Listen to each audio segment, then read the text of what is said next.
the only way you're ever gonna learn. You look back and it's all in the past. I'm dwelling on the thoughts I cannot say to you. If I don't say the words, then maybe it's not true. And it feels alright when they come and say to you. Good evening, welcome to NUFC Matters with me, Steve Wraith, the three Amigos. Friday night, kickstart your Newcastle United weekend with Keith Patterson, Ignore the Cartel, Mitch, furious to, what's that? What's that? You're testing my eyesight, ominous.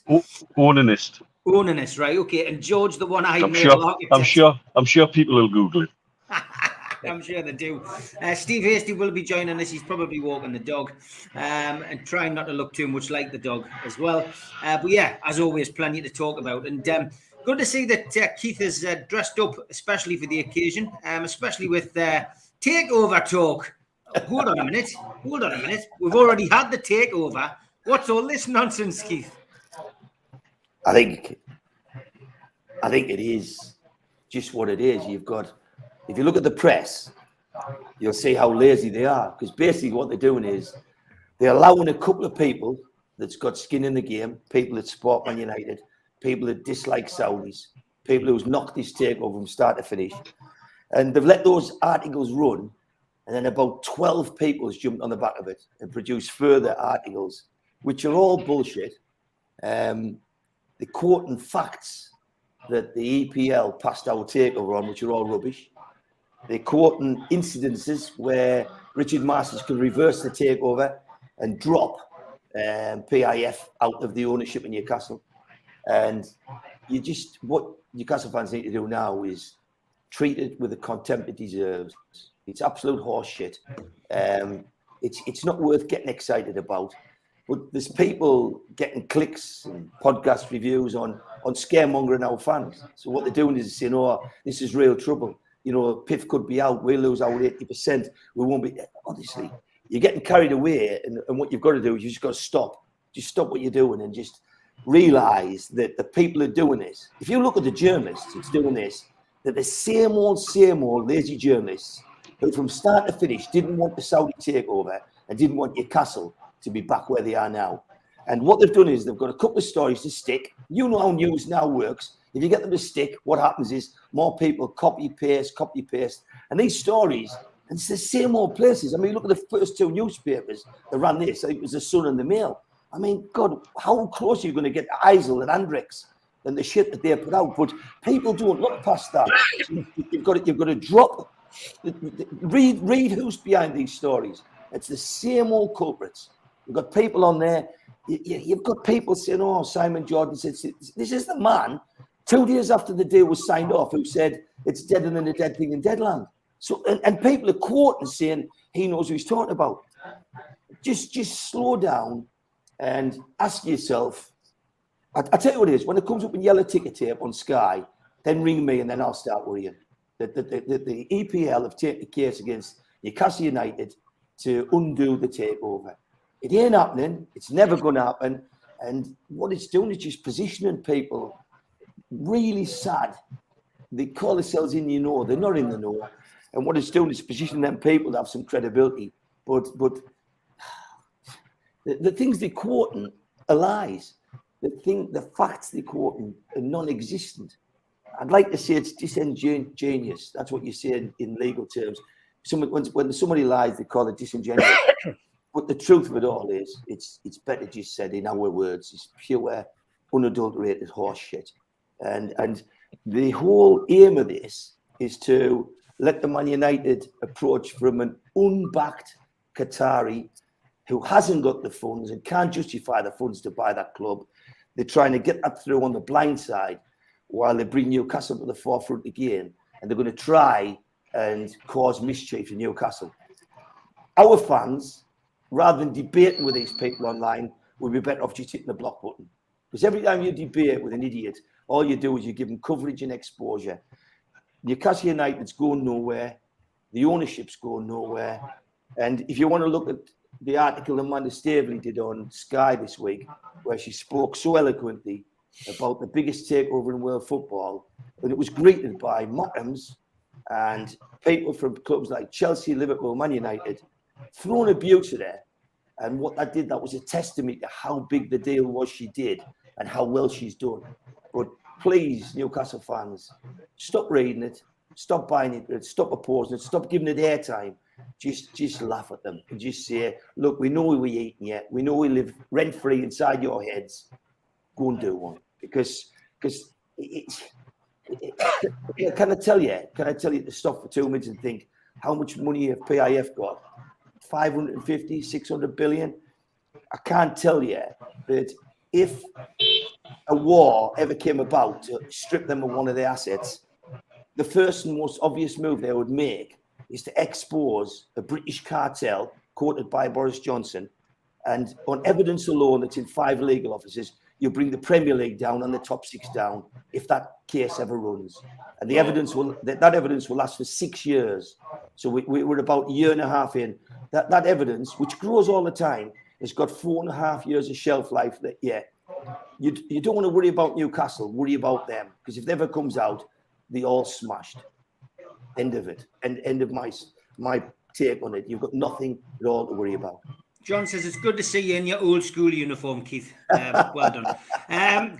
George, for me, my first thoughts of this were, this is just like a dead cat story. The journalists, as Keith's rightly pointed out, are the same journalists who were completely against our takeover a couple of years ago, and were writing, stuff and column inches, day after day after day.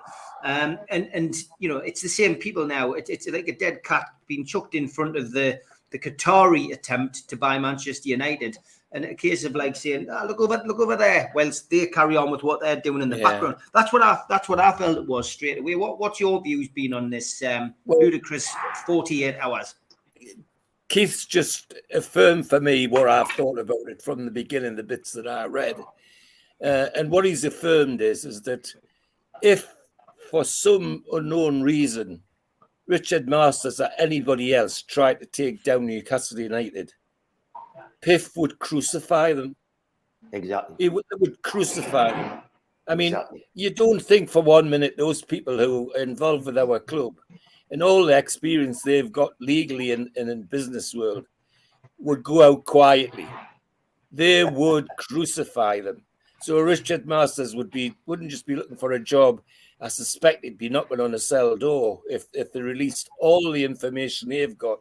They could turn the competition thing into a legal thing, which would cost him his liberty. I'm sure of that. So I was comforted with the thought that, well, go on, give it a try if you want to.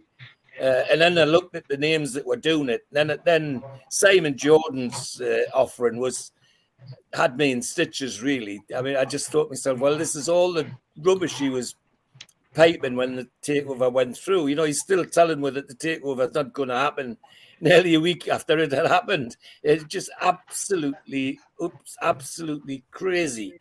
And I just felt that, as I say from the off, that if they even attempted it, Piff would just crucify them. They wouldn't have a leg to stand on. There'd be nothing left of them, really. Nothing left of the Premier League. Without a doubt, George. Yeah. And the other comfort I get out of this week is all the good things that's been coming out to offset this. Like, Net Police are saying that they have calculated that there was over 100,000 Geordies in London on Sunday. There was only 35,000 bloody tickets. That means there's 70,000 Geordies wandering the streets of London or in pubs and hotels watching the match elsewhere just to get the experience. It was the most watched Carabao Cup final ever in terms of television numbers. So there's lots of good things to go with this tripe that we're being fed, because I accept what Keith said, and he just confirmed to me that my own feeling from the off was this is just trite. This is people getting column inches because they've got nothing else to write. And the other thing is that there's an old saying that the hollow vessel makes the most sound Well, look at some of the Holland vessels that's talking about this. I mean, they're the same ones that have been doing it from the off, who didn't want it to happen, who said it wasn't going to happen, even after it did happen, who were telling we not to wear tea towels on our heads because it would upset the Saudis, when back in Saudi, they were saying, well, love it, it's great. You know, this is the misinformation these people have been given all the time. So goodbye, boys. Just watch the Newcastle United climb now. Spot on. Steve, your take on this madness over the last 48 hours? Not much to say after the two lads on the top there. I think they summed it up absolutely perfectly. We know that it's the usual suspects who are coming out with stuff. They're clutching at straws. They're desperate as the lads have said, for their column inches. They're desperate to pin something on Newcastle in some way, shape or form. Or not necessarily Newcastle, but they're desperate to pin something on PIF.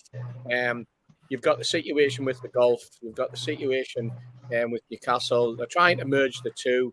As the article in the mag rightly pointed out, the person who runs the PIF is immediately given a ministerial post, and it's given ministerial authority because he's looking after the sovereign wealth, or she is looking after the sovereign wealth fund of Saudi Arabia. So in technical terms, that person's a minister. So you then want to throw that person up in front of a court. That person can claim diplomatic immunity. And that's basically what's happened. And that's because there is a big dispute between the PGA and Saudi Golf. We're getting dragged into it because they're saying, oh, look, they claimed immunity on that side, but they're saying they're not linked on the other side. Oh, there's something in this. Let's unravel it.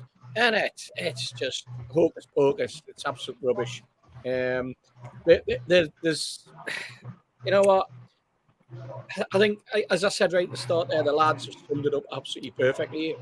We could talk about this for the next 2 hours, but quite frankly, why should we? We've got better things to talk about. But I suppose because it's the flavour of the week, because after the cup final, they want to try and do something else to try and upset Newcastle fans about. So let them get on with it. Okay, Mitch, you weren't very happy midweek. Has your temperament improved? Oh, in a sort of more of a cold-hearted killer kind of way, really. I've calmed down a little bit, but I don't know if that's actually a good thing.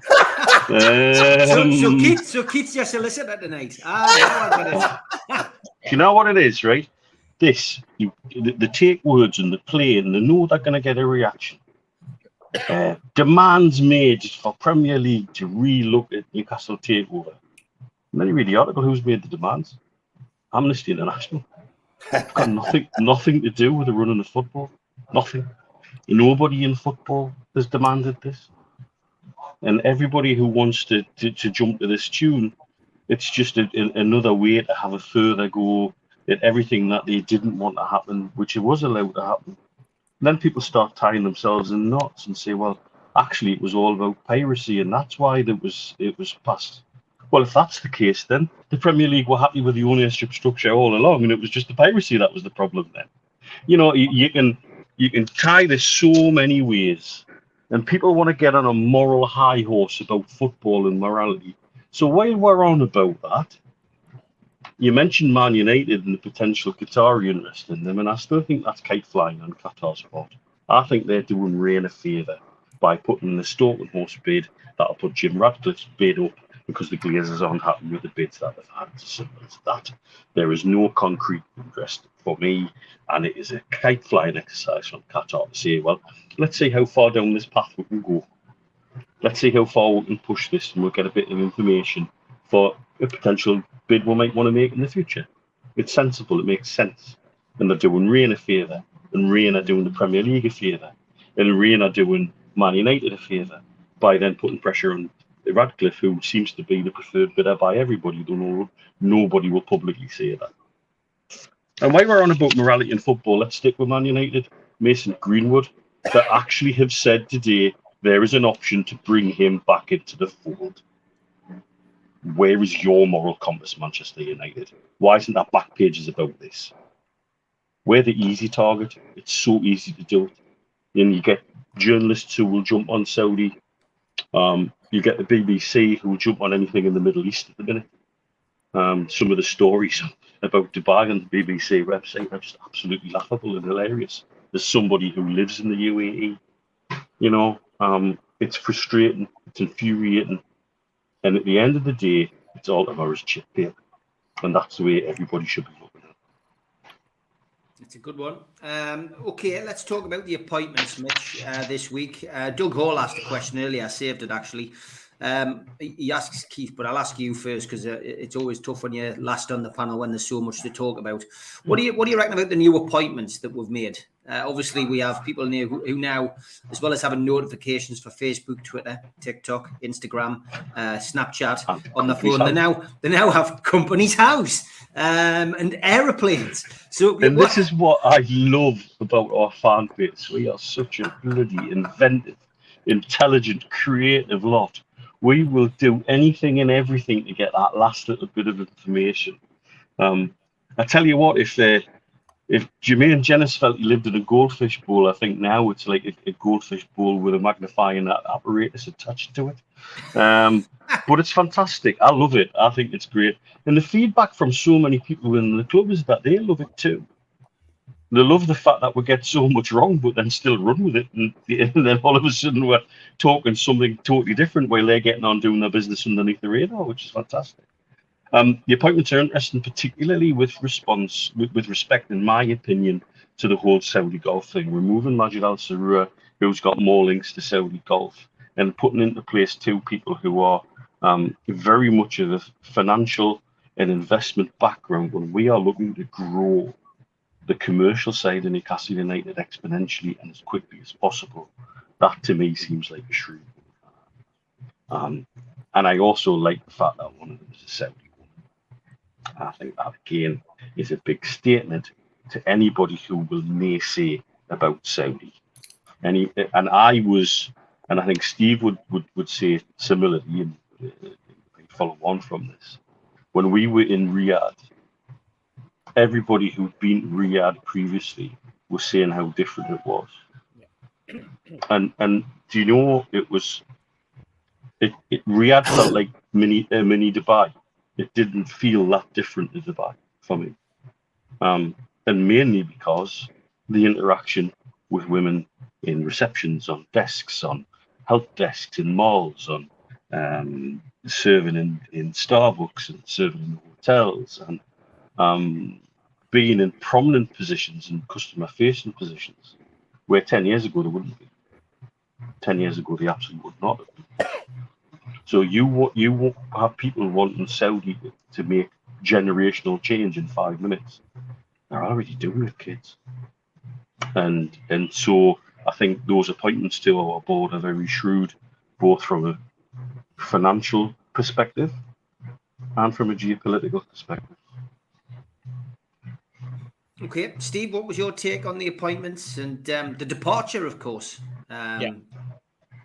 I think you look at everything in the round, don't you? And with Mr. Al Sarur, the whole Saudi Gulf thing has exploded. I mean, he was the CEO of Saudi Gulf, but now he's going to take more of a boardroom sort of executive role within Saudi Gulf, and that's growing all the time, and that's going to take up his time.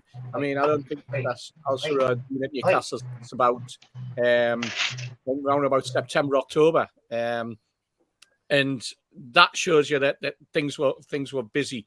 I've met him. He's a nice gentleman, very nice gentleman. And very full on football, loves talking about football. But if as we've always said, what the Saudis do is when they go into something, they go into it full on. And in terms of the Saudi Gulf, they want him to focus their attention and his attention full time on that. And it's going to grow. It's there's more and more events. There's more and more going on behind the scenes. There's the legal cases that are happening, etc., etc. That's going to take up his time. So from that perspective, we've also, if you remember, subsequently employed Darren Eales into a role as a CEO. And Al Sarur was very much a football man. And now we have football people in place to support Jamie Rubin and to support Amanda and Mirdad. So the club on that football side is strong. Where it was weak was the commercial side. We brought in our own commercial people, but we're now looking at international and corporate commercial people, people who can go and make the big deals happen, the big deals in the Middle East, the big deals in Europe, the big deals in America, those type of things. So while the people who are here are going to be the people who are running those commercial deals, the people are going to go out and make sure legally everything is absolutely spot on and we're dealing with the right sort of clientele overseas. That's where these 2 appointments will really, really help Newcastle United to take off. And as Mitch says, I think absolutely spot on. When we were in Saudi, the number of girls and women who were in prominent positions within whether it was the shopping mall, whether it was the security guard, whether it was the girl who was running the restaurant that we went to. I remember when Stewie came over and asked for a particular type of pizza, she was the one who came over and queried it and made sure that it was all correct. Then went and told the staff exactly what in the kitchen, what they had to cook, that type of thing. You know, very much in a position of authority, in important positions. And I must admit, I didn't expect that. I thought it would be a little bit more reserved. I thought it would be a little bit male-centric rather than female-centric. And right, I mean, as someone who's got 2 more, it's absolutely fantastic. Because as we see with women's football, and we see with, you know, we're getting it in this country with the football, but it's a totally different ball game.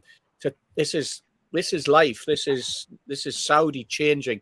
This is Saudi adapting. This is Saudi growing, and growing in the right way. So all of those are positive things. And it's not just Saudi, by the way. It's also in Dubai. It's also in Oman. It's also in Bahrain. It's also in Abu Dhabi. And I presume in Qatar as well. I would be very, very surprised if those countries were not operating in exactly the same manner. And Mitch, quick question on the screen for you there, mate. Look, I think we're going to go 2 ways, I believe, sponsorships. Ones that are linked to PIF, like Noon, for example. Noon is 50% owned by PIF. And so Aramco could indeed be a big hitter sponsor and has the ability to fund it. But with ones that have association to PIF, that's PIF. Well, thank you very much. Cocktails. Ones that have links to PIF, it's PIF putting their own money in. Whereas I think you also want to have associations with companies that are not linked to PIF. And some of them will be regional, and some of them will be regional in growth. And there'll be companies like Noon that people back at home haven't heard of. And some of them will be companies that you might have heard of and that didn't even necessarily know had not links to PIF. There'll be a lot of flexing of regional links, I think. And I think there's a lot of it will be very clever.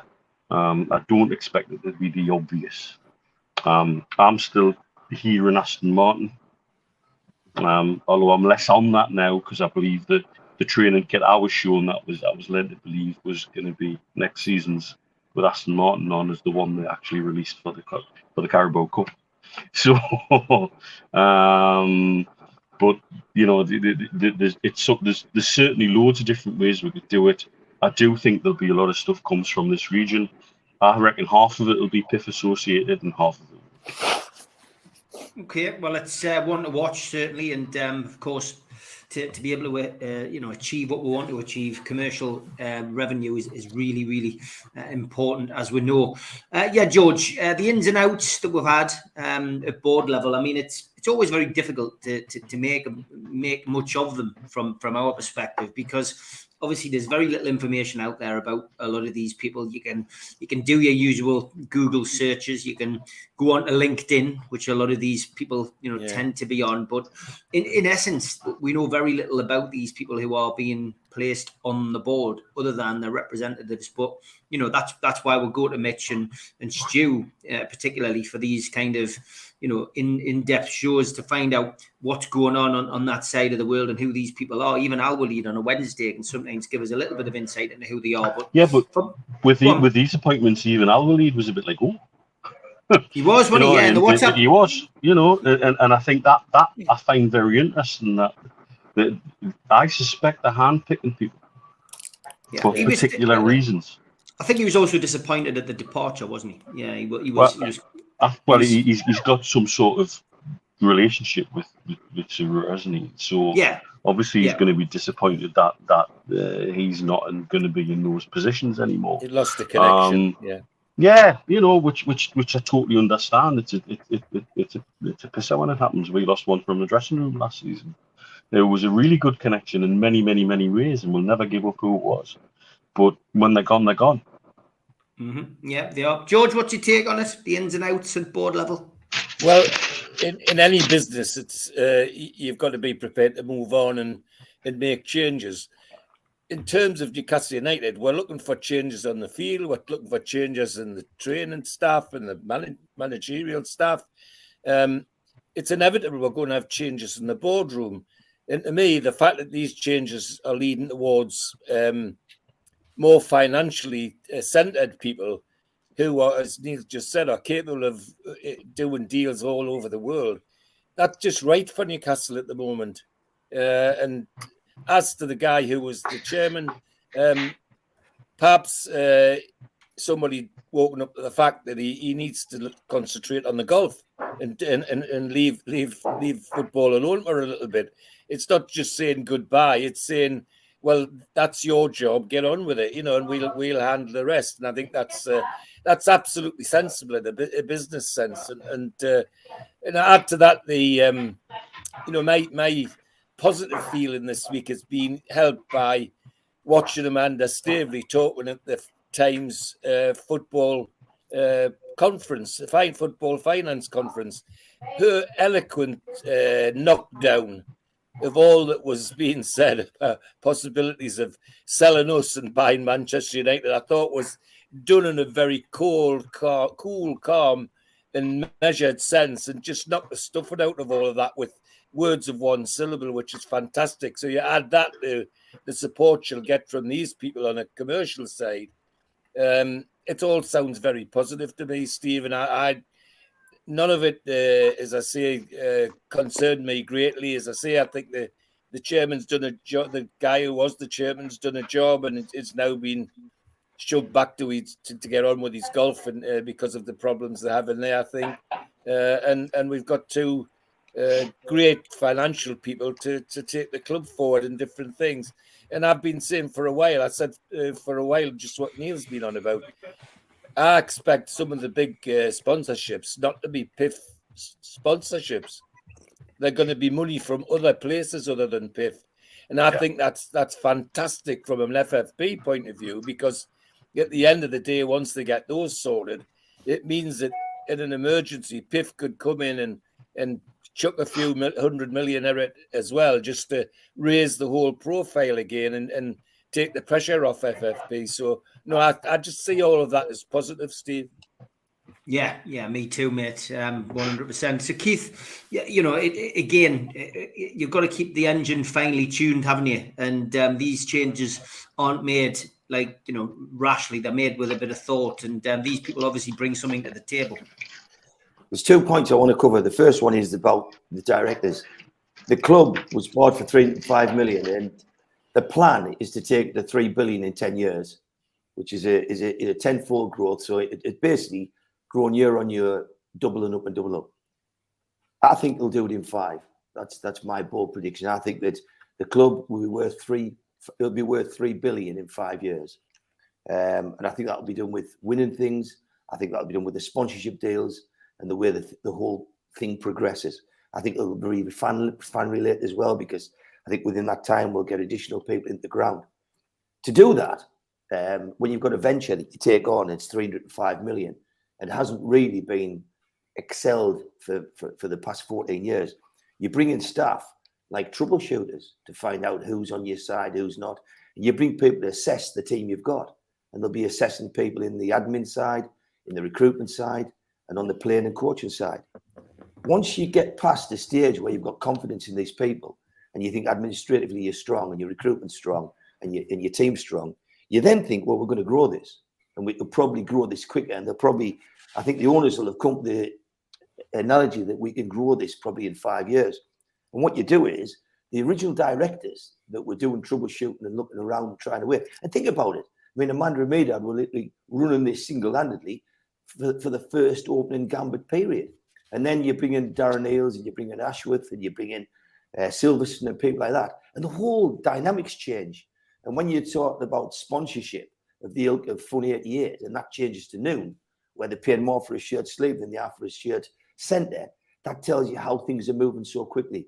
So what you'll find is these people will be the best that there is with a Saudi connection at what they do. And what they'll be doing is there'll be people that can onboard sponsorships at, £50 million sponsorship rather than 5 million.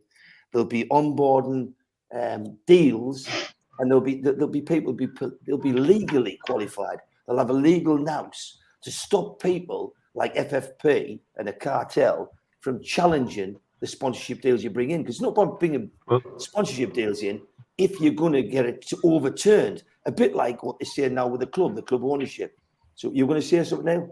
Well, just saying things like Carabao Cup finalists finishing top 6 all helps justify the deals that then come in. Because they can't then turn around and say, well, hang on, how can you justify that? Well, hang on, we were Carabao Cup, most watched Carabao Cup finalists last season. We finished in the top 6. So, and where they seem to be wanting to pitch some of these deals, like the shirt front, is below a certain amount, but well above the rest. Yeah. And so it makes it very difficult for someone to come in, analyse it, and say, well, hang on, how can you justify that? You just point at the league table and point at the Carabao Cup final and go, oh, come on.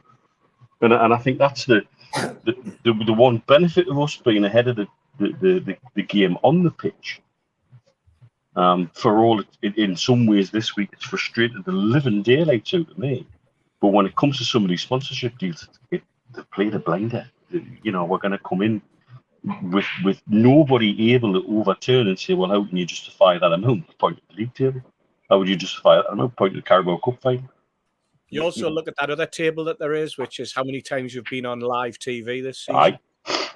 The exposure. You look at the exposure that the club is getting, and you say with that exposure compared to what we had, this is growth. This is and we got more exposure than Tottenham Hotspur. We got more exposure than Chelsea, more exposure than Liverpool. Because we're doing well. So that's another league table to help boost the club when it goes into those discussions. Well, quickly, in answer to Gary's question, what am I drinking? Anything I'm given. Can I just, go on, Keith. Secondly, go on, Keith. So PIF have put 240 million into this to get the purchase through, and then they've pledged 80% of 250 million. So they've put 240 for the purchase, and a further 200. So PIF are in this for 440 million already. The people that they will get to manage that investment are very different to the people who would take the investment to be worth $1 billion and $2 billion and $3 billion. So these people bringing in now are people with expertise in sponsorships, expertise in growth, and expertise in legal matters to be able to onboard sponsorships which are bigger than Man United. Once that's done, you'll probably find these heads of department, they move. These people are the best at what they do, but when the club gets to 3 billion, then they'll want a different kind of person there. So if you look at the growth of Man City, they change the people quite frequently, and you'll see that up with Newcastle. And already this week, there's been comments from the owners that they like the Man City model, and I bet they do, because what the Man City model is using the best of the best as and when you need them. Then you move people on. And the only problem is if you don't like change, you won't like this model. The next point I was going to say to you is a bit of an offer to everybody. This, when you read this horseshit about Newcastle and about it's basically press. I could name 3 press who you can all name, because I don't want to get into wars with people from the press. I'm just not interested in it. But if you think of 3 culprits who were demanding, because Neil said earlier, he put a statement out, Neil, which was very accurate. He said they are making demands to investigate the Newcastle ownership, right? Now, when you make a demand, if I demand something or something, you need something called evidence, okay? So let's put an offer out to all those people. Next time them people come online, or next time the people in the press tell you that they demand, whether it's amnesty or any of these three culprits that I see standing head and shoulders, they demand an investigation, say better than that. I tell you what we'll do a deal with you. Let's get a public program on TV, or let's get an independent newspaper, and let's put our cards on the table. So what we'll do is we'll meet you 3 press people who's obsessed with Newcastle and have a determination to try and cause trouble on a disruption basis of Newcastle United. You come to a TV show and bring with you a document that you've got in your possession that will quantify Newcastle's wrongful trading. You bring a document that comes along and says, we demand an investigation based on that document, and that letter is proof. And in return, what we'll do as Newcastle fans, we'll go on television with you, and we'll bring a letter to that programme which is illegal. And we'll bring a letter that a legal executive from Behind Sports confirmed they had sent out in writing. So I've got proof in writing that they sent it out. And it went to the Big Six, and it was sent from Behind Sports, and currently a KC, but he was a QC at the time, has confirmed that that letter is illegal. That's the highest you're going to get in the British legal system, has turned around and said that letter is illegal. Now, I'll personally bring a copy of that letter that's been sent out to the Big Six illegally to try and stop the takeover of Newcastle United. I'll bring proof. I'll bring a letter, and I'll say, okay, there's my letter, there's the proof, and there's the executive who works for your company that confirmed that letter was sent out. When I do that, I demand you investigate the cartel in British football. And then you bring your letter and we'll investigate Newcastle United, what they did wrong in the takeover. It's got to be a fair deal. If it's not, stop your horse shit, get off our back and start worrying about the other clubs. Brilliant stuff. Vote Keith Patterson. And just while he's on a bit of an upward spiral, I'll bring in his mate Melly. Carabao Cup winners 2023. Hello, son. I've got it Melly. Before I say anything, Keith, I want to keep that smile on your face, Keith. You might have seen this, you might not have this week, but here's a one for you from Martin Gallen. What do you think of the podcast? Think of Man United's #1 fan, Melly off the telly, wearing a tune top. Explain yourself, Melly. Explain yourself. That's not me, man. I would never have wallpaper like that. Melly, he's as ugly as you, mine, so there's a bit of... I don't think I can get rid of it. Like, I tell you what it was. It was wallpaper like that. I'd said goodbye to me gran. Anyway, Melly. I'm a man of my word, you know. So we had a bet years ago. He's hadn't beat me for a while, and I had one of my friends come round. He goes, "Well, if we beat you, you've got to wear a tune top, and if you beat us, I'll wear Man United top." I thought it's nailed on this knee, bro. There's me hand. You beat me. I couldn't believe it. I had to go into the white elephant with that on. You can let Martin Gallen know that we put that up, mate. But go on then. I mean, give us your honest appraisal of last weekend, mate, from, on the pitch and off the pitch. Well, off the pitch, mate, absolutely second to none. I totally expected that. Checking our, was it Trafalgar Square? Just shows what kind of support you got, which can never be knocked. I said that last week. You're united on the field and off the field. And I hope you all had a good weekend. I mean, up until the game, unfortunately, I just think we got our goals and then we just sat and we just let you have possession. And I think you need us respect, but you could have keep being playing till the day and still not scored. I didn't think you had anything up top. If you'd put Bruno Guimaraes into our squad, if you'd switched the Brunos, I think it could have been 5 or 6 nil to Man United. Because he was brilliant. He turned up for you, but obviously I think he got a little bit of a knock in the first half, and I was keeping an eye on him off the ball, and he never recovered from it, So Joe Linton was just aggressive. He didn't bring his A game. I think he was very frustrated. And Isaac's just, I don't know, mate. Callum Wilson, I don't know what you think of him, but I think he's a championship player at best. I think next year, if he's wanting to be serious, you're going to have to get like 2 good strikers in, and a decent wing and a decent left back. I love Dan Burn, by the way, but I think he's starting to get targeted now, Yeah, I would agree, mate. We can't disagree with anything you've said on the football side of things. We've done it to death this week. To be honest, we've had a big post-mortem, and 62% possession for Newcastle throughout the game. But possession doesn't win you games. Putting the ball in the back of the net does, and I think we all know that. And we know where our frailties lie.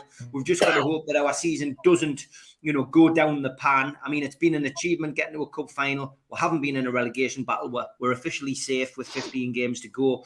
And we're hoping now we can kick on and finish the season in a bit of style. And off the pitch, as you said, Newcastle United were superb. I think, the Trafalgar Square thing has become a little bit of a thing between Newcastle and Sunderland fans. Newcastle held their heads up high, and I think, they were superb. And the banter was good. I mean, I stayed at the end. My dad and my brother had to shoot off. They were getting a lift home. I stayed and watched Manchester United have the trophy lift. I couldn't stay for them running around the pitch, to be fair. And I got applauded by a few Man United fans, to be honest, because I don't think they expected a few Geordies to stay and watch the trophy and clap them. So that's what it's all about. One day it'll be our turn. I don't think it'll be too far away, but I think for the moment, we've got a bit to do. But you've got a big game before you go, Melly. You've got a big game this weekend against Liverpool. That's probably more of a rivalry to you than playing Newcastle these days. But how do you see that going this weekend? Can I just check that the mic's still all right, mate? Because it went off and you went it's off. good. Can you hear? It's good. I couldn't. You know what it is? I don't know.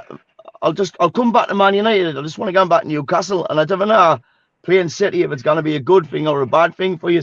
Because if you win, then if you beat City, I can see you finishing in the Champions League spots. But I think if it goes the other way, because they are hitting a bit of form, you're saying like, I hope it doesn't die off and stuff. It's coming. I think it's coming at potentially a bad time for you after the final. Man City, I really hope he's gone and beat them. I really do, honestly, and I hope that you crack on. Fingers crossed there. But Man United's a massive game, huge. If Liverpool turn up, now that Núñez hasn't really been, he's on, he's off, but you can see he's a player. If they will turn up because it's at their place and they're playing Man United, I don't know, mate. I'll be happy if I come away with a draw from it. We're there, to be honest with you. Well, listen, mate. Before you go, can I say something before you go? Last week, when I was you reminded us something last week, because when I was a kid, I once got hide out the bath when I was young, because the S fell off the front of me Speedos. And when I saw you last week, when I saw you last week, I thought the S had fell off your name tag. You know what I mean? Smelly on the telly. Listen, I'm surprised you're on. I'm surprised you're on, Keith. I thought the parade would have been passing Durham by now. No, not the Durham one. Not the Durham one. The lads, I got a couple of calls last week. They says, well, he was that bloke on the telly. I says, well, by all accounts, he's a good lad. And they says, what was he going on about? He lives in Newcastle. He's sporting Manchester. He's criticising you. Travelling from Durham. I says, that's the measure of the men, isn't it? Smelly on the telly. Smelly on the telly. No. Hey, no, I wasn't. Yeah. But do you not find in your area, is it mostly Newcastle or Sunderland? More Newcastle than Sunderland. Is it? What's it like in your area? Like more Man United than Newcastle? Oh, more Mackems. Right. Oh. More Mackems in Ashton. You'll be surprised. Do you know what? When people say to me, you're Man United fan, I say, look, I support Manchester United. I support them. I go home in a way, and I have done since I was a kid. I knew no different than when that man put his arm around us. I fell in love with Man United, and I've supported them ever since. I haven't followed them. I've supported them. The majority of my pals say they support Newcastle, yet they've never been, and it's on their doorstep. So what's the split? Where you live, Ashton, what's the split? Newcastle, Sunderland, Man United, what is it? It's mainly Newcastle. Like, there is quite a few Sunderland, but it is mainly Newcastle. Like. How many more? And you know what it is? You know what? I enjoyed the banter my whole life being a Man United fan, and the majority of my pals being Toon fans. I loved the crack. It was great crack. It was brilliant. And then before you know it, I'm 19. I've got my own kid, and I'm drilling Man United into him. So that's it, I mean, personally, like if you've done that where I live, and you start doing that, your kid at a phone child line. Yeah. Melly, we'll get you back on at the start of April Fool's Day, probably, to talk about the league game. But for now, Melly Barnes, take care. Thanks for coming on. Really good stuff. Good to Take see care, you, lads. Good to see you. Great to have him on. Good crap, Melly. And yeah, man of his word, as he said. Okay, as always, on a Friday night, got plenty to get through. Tweet of the week.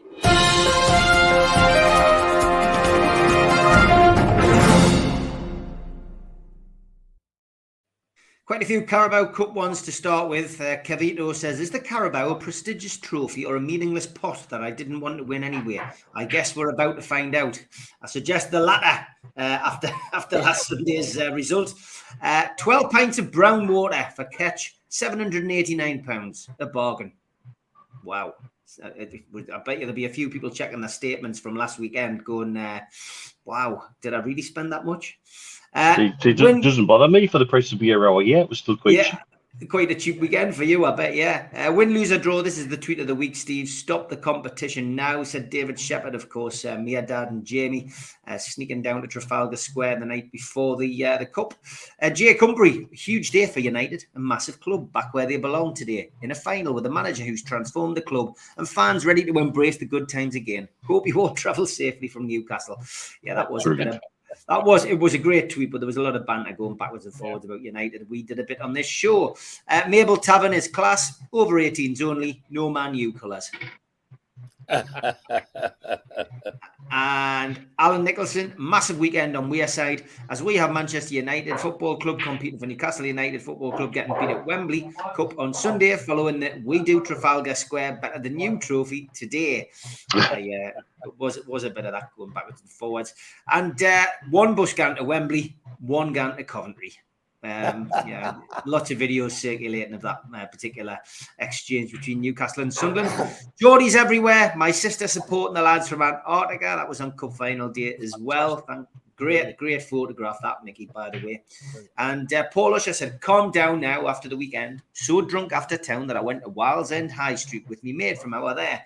The Ship and then the Queen's. Taxi back to the West End. Spewed on the Coast Road. Then in me hat in the taxi. Canny weekend apart from the footy.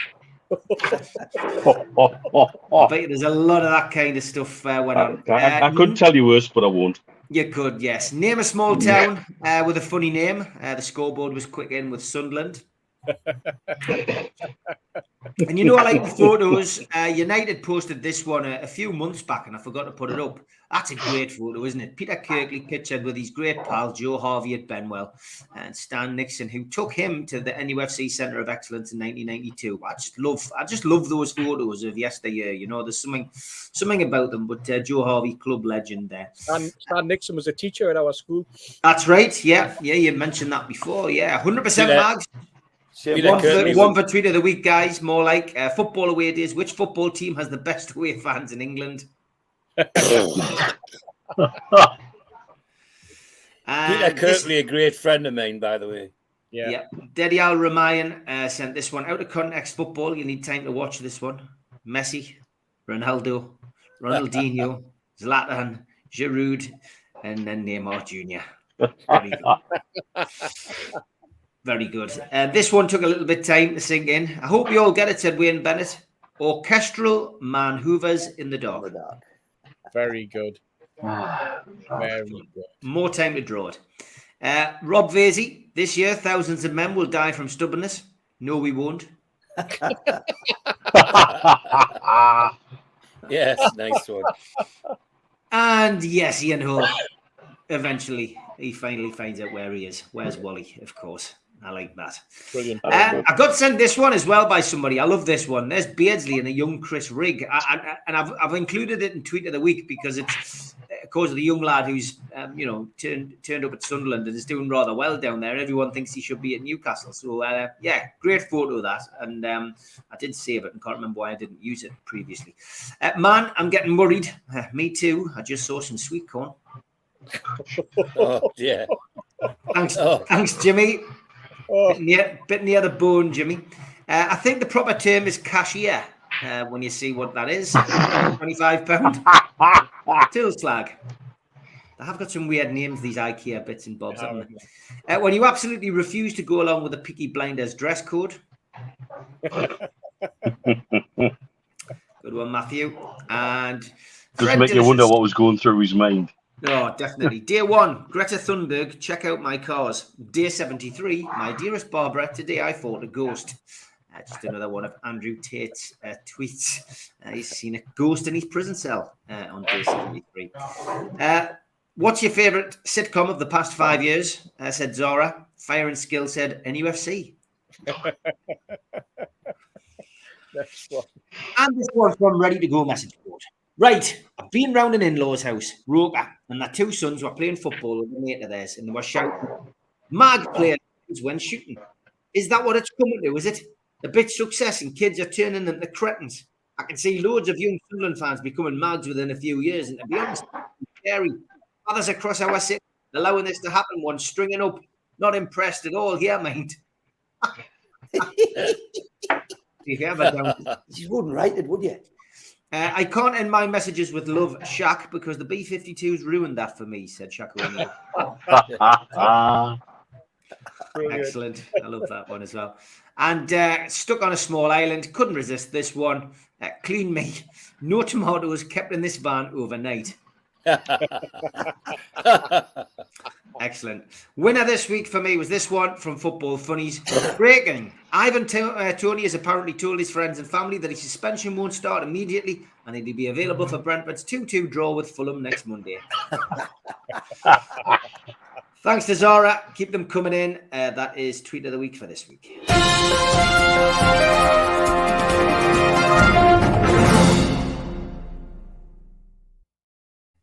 Been a few ins and outs off the pitch as well, and I think there's more to come. As Newcastle tried to restructure things behind the scenes. Keith, I did a talk in with Steve Watson last night, and I've got to be honest, I was unaware that he's at the academy. He's looking after the 13 to 15-year-olds, but he had designs on taking the 21 job. Nobby Solano, I worked with him a couple of weeks ago. He's been back in. He's spoken to Newcastle United, been in for a chat with Dan Ashworth, but nothing there for him either at this moment in time. I'm sure he'd be doing little bits and bobs, but nothing concrete with like a higher level. And then today, Fabrizio has put out that Newcastle, I think it's probably a worst kept secret in football now, that Paul McLaren from Man City is coming in. Newcastle will also appoint Delroy Ebanks. Not a name I've heard of, and I had to double check to make sure it wasn't set up. Is lead scout from West Ham. I mean, these things are going to happen on a regular basis, aren't they, Keith, until they find a settler. Rome wasn't built in a day off the pitch with some of these things that they need to sort out. For you, Keith. Sorry. Yeah, for you, Keith. Thought somebody pulled the chair. It's for me. I think it's like quite an emotional thing, or maybe it's a loyalty thing with Newcastle fans, where everybody would like to see everyone be behind the scenes that's played for Newcastle before, that's been a player we respected, getting a job. Everybody would like everyone, and it's great.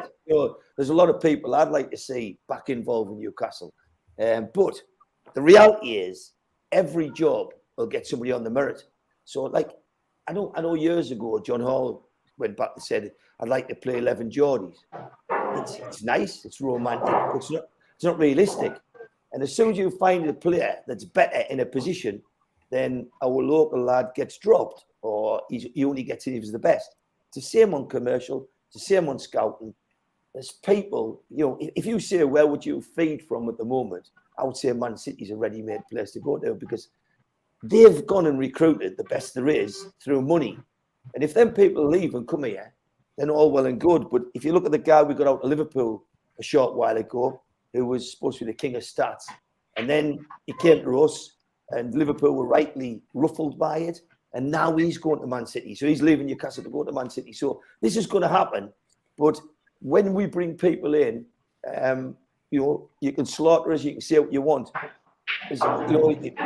People might name somebody that played with Gaza, or somebody that played, 40 reserve team games in Newcastle, and say, "Oh, he's from the area, give him a job." I'd seriously like every single person who bring at that club now to win it on merit, and not win it. The fact that he's once worn a black and white shirt. Yeah. There is some people out there that's worn a black and white shirt that could learn a lot of people. I ask questions like, if you were a striker putting the ball in the net, why wouldn't you have some time with Shearer? He's got to be able to add something to any striker, and he's got to have a different passion to the people. But when you're talking about a scout, I just want the best there is. And I loved Solano. I thought he was outstanding. Like, he's a brilliant bloke. But if they can get better than him, then I say go and get better. So I know that might not be a popular opinion, but it's romantic. It's romantic to want all your ex-people to get jobs, but you want the best there is out there to do it. And I know that will knock some noses out, and I know some people disagree with me on that, but there's a lot of good people that's been at the club and left and could come back. But when it comes to the amount of coaches you need in a football club at this level now, the amount of scouts you need, the amount of tacticians you need, and stats people is phenomenal. And there's people at the top of them industries that will get headhunted, and that's the people Newcastle want now. Yeah, George, it's important to create create the bastion of invincibility on cement, not sand. Yeah, it is. And Keith's absolutely right. It's got to be on merit. I mean, don't get me wrong. I'm absolutely delighted that Steve Watson's involved because, ex-Burnside lad, and I went to school with his dad. Tid Watson and I are great friends. I still see him occasionally. So I'm delighted he's there, but it's got to be on merit. It can't be any other way. In the man you just mentioned from West Ham, now that's the first I've heard that I'd picked up that he'd come to Newcastle. Well, you just need to look at some of the people he's brought into the club, into West Ham. The young man that we've signed from West Ham is one of his finds. I think Declan Rice is one of his finds. So you can see the line why they're interested in him coming to Newcastle United, because if he can pick that sort of characters to go through the Newcastle system, that would be fantastic. But it's got to be on merit. I agree absolutely with Keith that there's lots of people who've done things with the club and who would love to work with a club, but we want the best, and to get the best, you've just got to be ruthless and make sure that they are the best. Otherwise, you're losing straight away, and you can't afford to do that. It's a cutthroat world. So yeah, I mean, it sounds to me like that they're doing things as usual in the right way. I tell you what's good about this show. You sit and watching it. You're talking about a serious point when about scouting and coaching. And Gary Milligan pops up and says, "Baden Powell was a Caddy scout."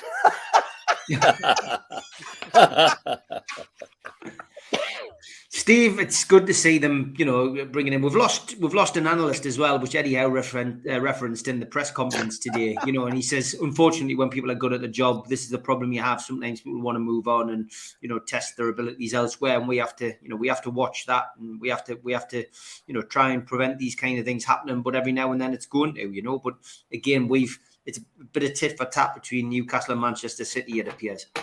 Yeah, I mean, in the past, somebody would get a backroom job at a football club and stay there for life. Now, backroom team are just as much valued by other clubs as footballers are, so that they all have a price on their head, which is very, very interesting.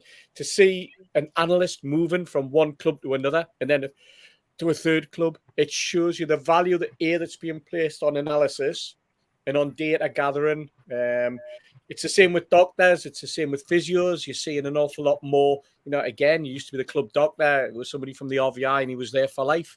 He was working in the RVI. He also was the doctor for the club, and he would be the one to call out if somebody needed stitches or there was a problem with a knee or something like that, and he'd do the assessment. It's a totally different ballgame now. I think what I would say is that there seems to have been a revolving door of ex-footballers that have visited Dan Ashworth and Darren Eales since they got the job. Are they also coming with a begging bowl, looking for a job because they haven't got one? If they haven't got a job, I'd be questioning why. If they're that good that they think they should be working in Newcastle United, where are they currently? We want the best. We want players who can think. I'm not knocking the lads whose names have been made there, by the way. All excellent footballers in that time, all probably got an awful lot to offer in certain areas. Like you say, Shearer as a striker, Stevie Watson as a defender, Nobby Solano as a midfielder. But we've seen Warren Barton, we've seen Ginola, we've seen Robert tapping for his son a job, and so it goes on and on and on. And this is going to continue because there's like a pecking order, isn't there? There's certain players that are ex-players that have got positions within the football club on the hospitality side, and there's certain players who, now though that there's no hospitality, are looking for places on the coaching side and in the academy. And we also know that one of the problems with the academy, as far as I'm concerned, is that we've had too many ex-footballers getting involved in the academy and producing absolutely nothing over the last 10 or 15 years. What we'll certainly have is Dan Ashworth and Darren Eales and the rest of the team looking at it properly and putting in the right coaches with the right knowledge, the right experience, and the right temperament as well to be able to coax the best out of young footballers at our academy. And if we end up with 3 or 4 players, some of the scouting names that you've mentioned can bring in to Newcastle United, make those players grow and become the next Jackie Milburn, the next Alan Shearer, but an Alan Shearer who hasn't had to go to Southampton and then to Blackburn before he does the business at Newcastle United, then great. We're looking at Elliot Anderson at the moment as an example of a player who's broken in.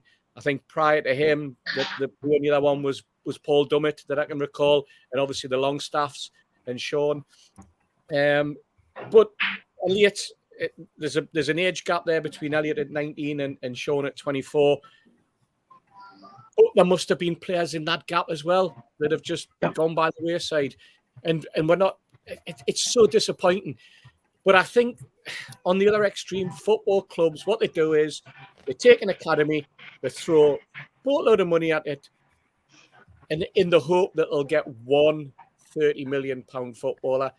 Probably find it's cost them £30 million to get that £30 million footballer in the first place, the amount of money that they've spent. So you've got to have proper professional people who know the business of youth football, which is totally different to the professional game as we know it in terms of a first team, and bring that quality and that standard through. And that's when we will benefit. If not, we'll just be perennially going out and spending 60 millions on an Isak and 40 millions on a Joe Linton and 35 to 40 millions on a Bruno. And I think everybody knows that, yes, well, that sounds really good, but there's got to be a point where you've got to start bringing in talent from the Northeast. Yeah, I mean, there's been a lot of players, Mitch, ex-players linked with potential jobs, but it doesn't seem that that's the way. Dan Ashworth's the man who's going to make those kind of decisions as well, isn't he? Absolutely, and I don't care where people come from. We want to be a centre of football excellence, and we need the best people in the right place. It's that simple. Like everybody said, it's that simple. And we don't care where they come from. We don't care what the heritage is or the background is. If they can come in here and add something significant to the party, that's what we want, and that's what we need. We have not had a progression of good young talent coming through our ranks for such a long time. I think if you look at the last time we had a cohort of players who come through who didn't just play for us, then probably didn't then develop as they should have done at Newcastle United, but then went on and did other things. Yeah, probably looking at Gaza and Joe Allen's a lot from the 84 Youth Cup. That's a hell of a long time ago. And then from then, it's just been this staccato, odd player here, odd player there.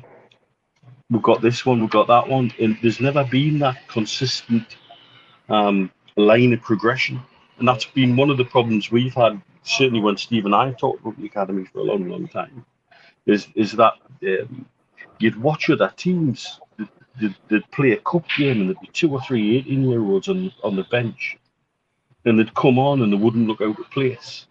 And we never seem to be able to do that. And so if we're looking to progress overall, if you look at the money Chelsea have made out of their junior teams and loaning players out, the amount of money they've made to balance their FFP books from loan fees and people paying loan fees and loan players' wages, it's huge. And so we need to be at that table, and what will drag us to that table are the right appointments. And I think we're now coming to a position where, like Steve touched on earlier and others have touched on, when you look at how the board structure is changing, we don't need football people there because we've got football people at the CEO and the operational level who can deal with all of that now. And Dan Ashworth talks about being the hub of the wheel with all the spokes leading into here. And then we've got a passionate CEO who wants to see the club grow and develop from a fan's perspective. And it's right that we should be appointing people then into these roles who are just the best we can get from world football. And I don't care where they're coming from. Yes, I think we'll always have a way to have a scattering of former players and people who have the club at the heart, the way they did this weekend at the Carabao Cup. How many former players were kicking around at Wembley? And we're delighted to be kicking around at Wembley and delighted to support the players and the team and delighted to support some of their former teammates in some cases. And they wanted to be there with the fans to enjoy it and hopefully celebrate it and get their wish. But there's ways you can scatter that in and keep that essence and that soul. That I know what Sir John Hall was getting at when he was talking about 11 Geordies, and it's not possible. It never was, to be fair. Lisbon Lions are probably the exception to a grand rule about how these things work. But you can keep that soul, but then introduce the best people above that who can then drive the club on to do bigger and better things. And we all benefit from that. And I think we've got people in place who can almost certainly get that balance right going forward. And the academy and progression of young players is so critical to us going forward. Yeah, massively. And, that's a big part of it. We'll see how Newcastle progress over the course of the next few years. Okay, halfway through the show, time for the ads. A big thanks to all our sponsors, Skips and Bins. You can find them at skipsandbins.com. Telephone 0800 25 45 25 3. Email inquiries at skipsandbins.com. Easy contract, free and pay as you go, waste collection. Thanks to Mr. Vicky's sauces, which are handmade in Cumbria. You can order them from mrvickies.co.uk or by calling 01768 210 102. Welcome aboard to Fruy Vita Getaways. You can email them at fruivitagetaways@gmail.com. Call or text them 0792 842 7895. Please join and share their Facebook group as well at Fruy Vita Getaways. Book your holidays or short breaks in the UK or around the world with them. Let them find your happy place. ABTA and ATOL registered. Thanks to Media Arts for all the help with the video side of things. And thanks to qtechshop.co.uk, the makers of pool tables and snooker tables in Wallsend, Newcastle. And the guys who run our website, NUFCmatters.com, where you can buy lots of t-shirts and merchandise. If you want to subscribe to the show, hit the subscribe button underneath this video today. It is free to do so. Hit the thumb up to like the video. It's good for the algorithm. And click share to share to your other social media. If you do subscribe, we do send you a free car sticker. To get that, email john@nufcmatters.com and he'll post you one out. If you want to join the NUFC Matters cult, then put your smartphone over this QR code now and it will take you straight there. Alternatively, go to the website, nufcmatters.com, and you can join for a one-off payment of £25. You'll receive a cup, a pen, a membership card, and a scarf, and entry into the monthly draw. You can also join via YouTube, and if you click join beneath the video, you will see a variety of prices and how you can support the channel. You can alternatively make a donation with a super chat in the chat tonight. Just click the $sign. We're also available on iTunes and Spotify and other podcast providers. We also help the food bank on this show. NUFCfansfoodbank.co.uk is where you'll find the matchday bucket and you can make a virtual donation 365 days of the year. As always, we've got a whole host of events coming up throughout the year. An evening with Nobby Solano takes place on Saturday, the 25th of March at the Tyneside Irish Centre. Tickets £15. Book now at nufcmatters.com. An evening with Peter Beardsley at Leamington Labour Club. Tickets are £20. 31st of March. And you can get them direct from the venue. An evening with Nobby Solano, Good Friday, the 7th of April at 4 p.m. Tickets are a tenner and available behind the bar at Felling Cricket Club in Gateshead. An evening with Supermac, hosted by Gibbo at the Time House Surf Cafe, Tuesday the 11th of April.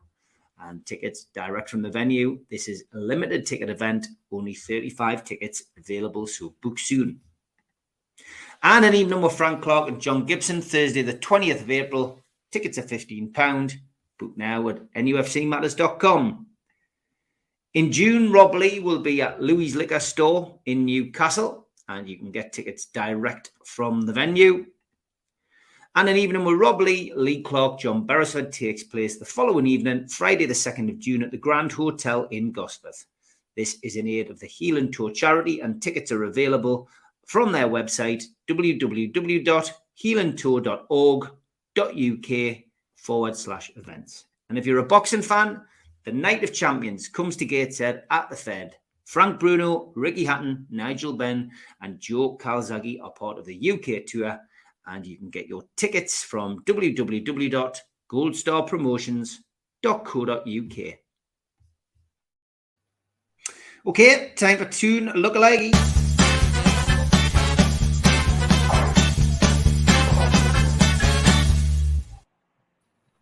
Couple from me to start off with, and after Steve's appearance on the show on Wednesday and the continuing appearance tonight of Monty the Magpie behind him, that really did look appropriate, Steve. Brilliant. I was in a cafe as well in York, and honestly, I was laughing, and the missus went, "What are you laughing at?" And of course, this cafe we went to was dog friendly, Steve. And on the wall was this.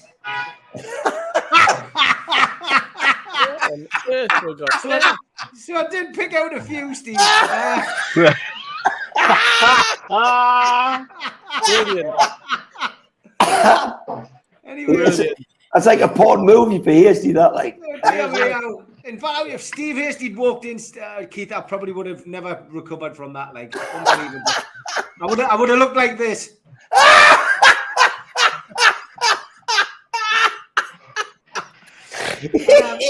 Getting on to the more serious lookalikes. This one from Jacob. Bob has just relieved it before and after. The bottom one was our dog, I'm sure. It looks like you guy. It looks like Spencer, that. Edward Farms. It looks like Steve Hasty. Starting to look like his dog. What is it? Steve Hasty looking like his owner. Our WhatsApp groups get full of things, and sometimes I'll screenshot a photo when the lad said, "Oh, you got a cat tonight." We're in the cats now. Cats, it's all cats now. You see. What she doesn't get that bird. What she doesn't get that bird. This was in a what? This is from Stu Penman. I've got no idea what he did this for. John Justice Allen altered the photo. Typical John. Yeah. I had this one from Keith. No substitute. Steve Hasty meeting a secret meeting with Nick DeMarco looking like. And as we know, Tom Dixon likes to mess around on his phone. Oh my God! No idea what he does that for. Vince Smith said you can find this on his Twitter page. He says, "Just look at Steve Hasty singing for his food." I'll not be looking for it now. I'll not be looking for it. I had this one again, just randomly sent to us. Guess who? Well, we knew who it was. Tom Dixon was back in with this. Christ. Took about 10 minutes for that one to land, but I he's got too much time on his hands. Tom Dixon started to lose the plot by the time he got this one, Steve, because not even I could say that the bottom two definitely don't look like you, Steve. No, they don't. With the top right to I knew you were going to say that. Top right to ringer. I knew you were going to say that. Kev said this bottom right looks like anyone. I think it looks like George.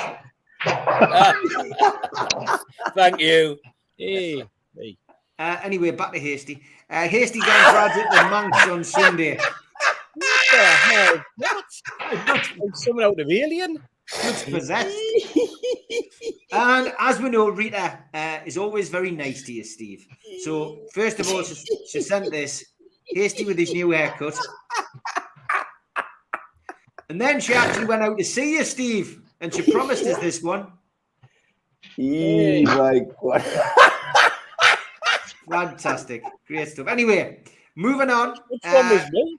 The one on the left. Marcel Sanitzer and Johnny Depp. Very good. Not as good as the dogs. Not as good as the dogs, no. And Neil Skinner sent this one. Was it Bez? Well, that's, no, I thought that was pretty good. On the telly. That was pretty good, Melly, if you're still watching. You'd take that, I guess. Harry Kane ready to start his career in wrestling. I'm sure we've had an equivalent of that one before, but it was still worth showing. Stop now. Tune look-alike. Is this Mitch? Mitch Walking towards Trafalgar Square. Did look a bit like Nearly. Look-alike. Yeah, pretty good. I do like seeing those lasses. Dumb and Dumber, yeah. This was a good spot. Surely that must be Joe Allen's dad, far right, said Steve Hasty. That's uncanny, that, mate. It is. It is, definitely. 1974, 76 rather, isn't it? Aye. Fantastic photo. I love how like that, mate. Rosettes were in. Al-Walid asked us if this was Mitch. Definitely not Mitch. James Corden. This one's been done before. The poor bugger. I seen him at the match actually. Had a bit crack with him, but yeah, he's always getting highlighted as James Corden. This one, Ross Gregory and Bo Selector. That was I bet Ross is happy with that. Good spot, wasn't it? Yeah. Lookalikes this week from Rita as well. David Gray and Christian Eriksen. Very good. Yeah. Very good. This one was from Jacob, Frank Chipper, and Jim Ryan.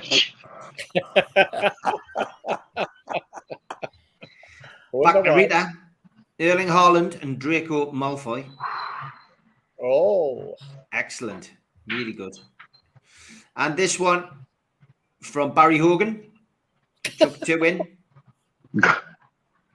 One on the left, I'll give you definite points on. The one on the right, I'm not so sure. Joe Linton and the Fresh Prince. I can say I think the hair's putting us off, Barry. I think the hair's putting us off, to be fair. This one, born on this day in 1963, the Stone Roses lead singer Ian Brown. Is that Dot Cotton? Mitch and Stu, I think. Is that Dot Cotton? Yeah. It was, yeah. Rashford's celebration. I took this into looky-likeys because I mistakenly thought it was a looky-likey and it wasn't. It was a tweet of the week, but we got that one anyway. We've had this one before as well, Jimmy, but I did decide to stick it in. It does look like Trigger from Only Fools and Horses referee in the game. I've lost count how many times I've been That's a ringer. It is. Yeah. But we've had that one a few times. This one, Fernando Torres. Looks like Sacha Baron Cohen as Bruno. I think that's one of Tom Dixon's proper ones. Yeah. Aaron Robin and Patrick Stewart. Pretty good, that. Yeah, that's not bad. If you'd said that to us without showing us the photographs, I would have said not in a million years. But he's just got the right glance there. Yeah. Last few, Ribery and the Hunchback. Wow. God almighty. And we've had this one. We'll get this at Christmas, man. Piers Morgan and Brenda Fricker in Home Alone. We've had that one before. Nicholas Sturgeon and Hairy Hands. I'll tell you what. Coming in at number 2 from Dougie, Steve Hasty looking smart. Very jabber. Very jabber. But the winner this week, Sean. Alex Ferguson and Mark McManus. Tag it. That's good. Very good. That's a new one. We haven't had that, Bonnie lad. So you're the winner. I love a bit of originality. Keep them coming in. Keep them dogs coming in, man. Keep the dogs coming in. But that is all for 2 lookalikes.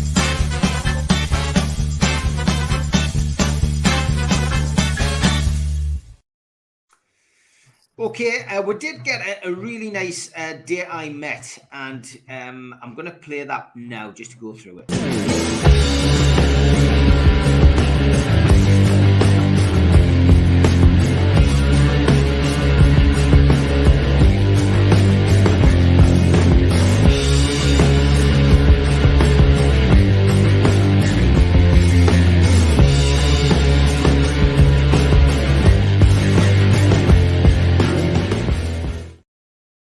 Okay, the day I met, where I asked you to send in photographs of players, managers, ex-players, ex-managers, and Steve Wilkinson sent us this. He says, back home now after an enjoyable weekend, apart from the result. But on way home today, we stopped off at Leicester Forest and bumped into Richard Weems and his son, Hayden, who occupies the wheelchair space next to me at home games. While there, Anthony Gordon came in. So this is a picture of him with young Hayden to include in the day I met. Cheers. Great. That's lovely. He then That's sent this fantastic. one. He went, he has two more, he says, of Hayden. One with Sean Longstaff at Whitley Bay Ice Hockey last week. And another one of Stuart Pearce at Wembley. Wow. So, he's had a right old time meeting all the celebs. Great. Well done, Hayden. Well done, Yeah. Hayden, and thank you very much for sending Super. those in, Steve Wilkinson. I did get this one as well, which I already had teed up from Shelley Crawford, who sent in a picture of Ando and Steve Howie. And Howie, yeah. So thanks for that, Shelley. I hope you had a great weekend, and likewise everybody else who went to Wembley, who tunes into the show and doesn't watch the rest of the shows during the week. So I hope everyone had a great week. But if you've got a photo of you with a Newcastle United player manager or ex-player manager, send them in and we will get them on the show.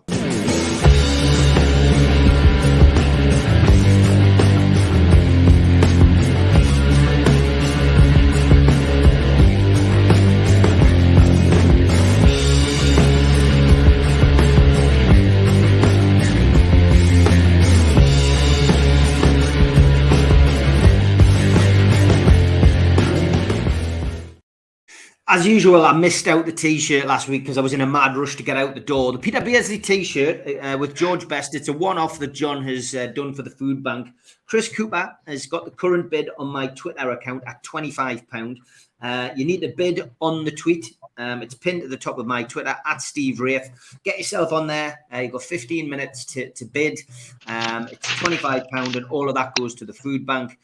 So anybody wants that Peter Beardsley and George Best signed by Peter Beardsley T-shirt, then place your bid today and you could be the lucky winner of that one-off T-shirt. And tonight I will put up this one. It is a Newcastle NUFC Matters top, signed, as you can see, by Nobby Solano. Only a few of those were made. Supporting the food bank. It was from the charity game that was played a while back. But Nobby Solano has signed the front. And if you want a chance of winning that, I'll put that up after the Beardsley one finishes tonight. And don't forget, John from Q-Tech also does his quiz. This is clue 3 this week. So your first clue was Tunbridge Angels. Your second clue was the 12th of March, 1975. God, the Tyne Bridge looks a lot better there.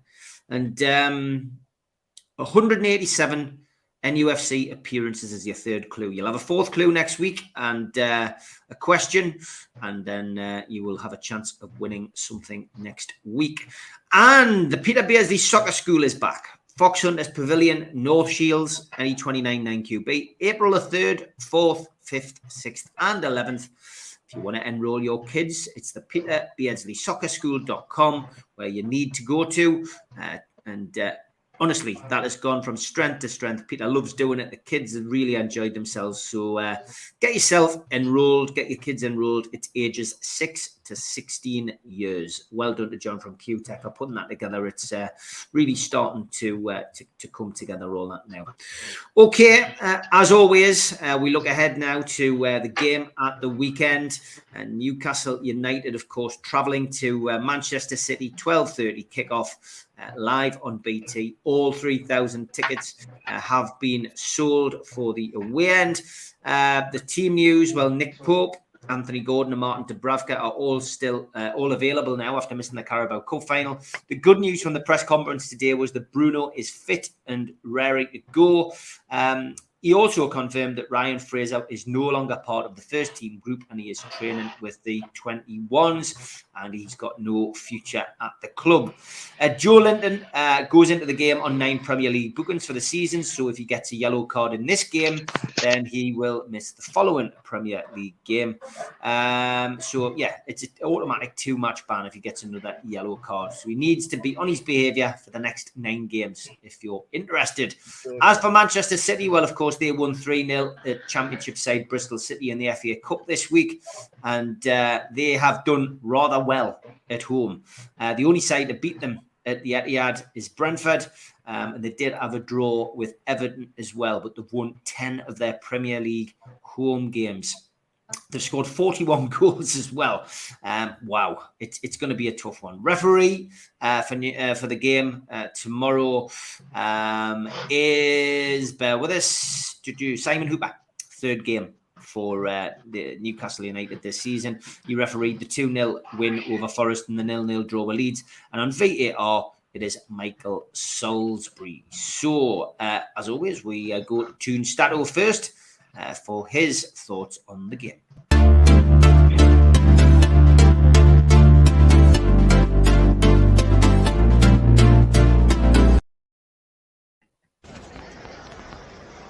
Hello lads, greetings from Piazza di Spagna in Rome, one of the few places that I haven't sent any stats for Newcastle this season, but here am I. We're traveling to the Etihad on Saturday, our least favorite venue in the Premier League. We're going to play for the 18th time there. We have only drawn twice, won once in the League Cup back in 2014, and we have lost all the other games.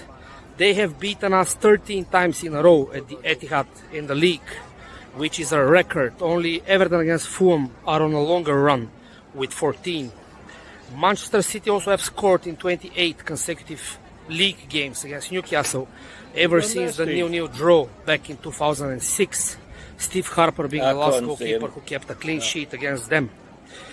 On the other hand, we are the team that has conceded first in a game, the least of all teams in the Premier League, only 5 times. However, whenever we concede first, we are one of the clubs that has never won a game in the league this season. When it comes to players, Joelinton is on 9 yellow cards, and you know that if he gets a 10th, he'll miss the next 2 games. He needs to avoid a yellow card in the next 9 games in order for the potential ban to be withdrawn. When it comes to away games, Newcastle is unbeaten in 8, which is our best ever season in the Premier League. Our record ever is 10 in 1907-1908. So if we avoid a defeat tomorrow, we are on course to set a record in the next 2 or 3 away games. Let's see what will happen on Saturday. Away the lads. Cheers. Okay, thanks for that, Andre. On to Scunny Mag, who gives you information if you're travelling down to the Etihad tomorrow.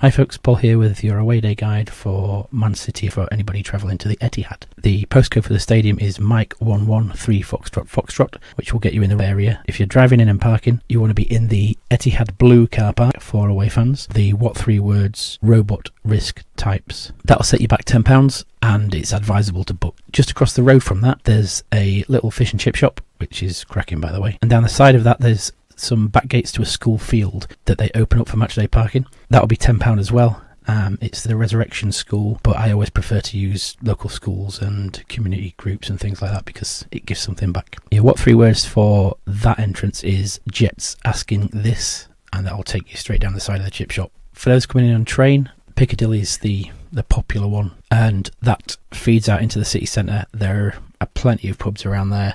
Nearer the ground, you're going to struggle a little bit. I found 2, but the most popular one is Piccadilly Tavern, just outside Piccadilly. Turn right as you leave the main entrance, follow the road, and you'll hear the fans singing outside the pub unless you're one of the first ones there. The postcode for that is Mike 12 Bravo Sierra, and your what 3 words is soap long salads. The stadium, it's about a 25-30 minute walk or a 10-minute taxi drive once you've found a taxi and got there. If you want to get nearer to the ground, there are two options. The Bradford Inn is to the north of the stadium. You'll have to come right around to the other side for the away turnstiles though. Your postcode is Mike 407 Alpha Sierra, and your what 3 words for that one is Songs Epic Shades. And the other one is just to the south of the stadium, but more into the estate, and that's called the Townley. It's at 31 Albert Street. Your postcode is Mike 113 Quebec Whiskey, and your what 3 words is Supporter Refers Really. And then once you're ready to head up to the ground, your away turnstiles are on the southeast corner. You'll be across 3 levels of the stadium, but your turnstile entrance, what 3 words will be Oldest Singer Hips, which should get you nicely into the ground. That's it from me. Hope it was useful.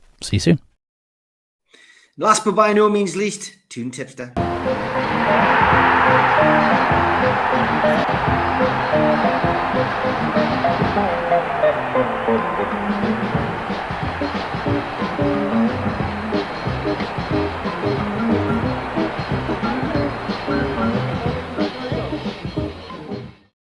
Well, he's back and then he's not here. So I get an email about half an hour before we come on air. Can't make it tonight.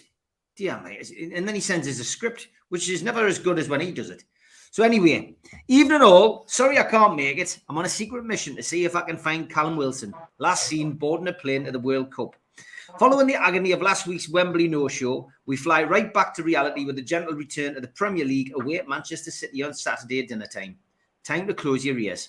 City to win 2-9, draw a huge 7-2, and United are a mighty 6-1. 1-0 City is 7-1, 3-0 10-1, 4-1 22-1, 0-0 12-1, and 1-1 17-2. And a miraculous reverse score of 3-3 is 66-1. He says, but not even I am that daft. 1-0 to Newcastle is 18-1, and the Penman, just for a laugh, is 50-1. No prizes for guessing who was favourite to score any time in the match at 8-11, and 3-1 to score 2, and 12-1 for a hat-trick. And yes, I'm talking about their number 9, and not ours, who happens to be 100-1 to score 3. Super 6 Manager of the Month for February was, drumroll, Mark Garfoot, with an impressive 59 points. Well done, Mark. See you all next week, well, if you can turn up, and stay away from the result tomorrow. I fear the worst. So thanks, Joe, for taking the time to send them in. So, Keith, I listened to Eddie Howe's press comments. I haven't had time to do the review yet, but I am going to do it, probably put it up tomorrow morning before I do Match Day Live. It's out of the frying pan into the fire. Nobody I've spoken to has described this as a free hit. I think most people are still recovering from the weekend, to be perfectly honest, to even focus on this game. But Eddie Howe, I've seen some people in the chat say he sounded a bit down. He sounded a bit depressed. I guess he was probably down and depressed because every other question was about this bloody rubbish in the papers about the takeover and do you speak to the owners and do you speak to the people in Saudi? Chuck in the Ryan Fraser situation, which, you know, it wouldn't be nice to deal with from his perspective because he's had to deal with it, you know, after a cup final defeat.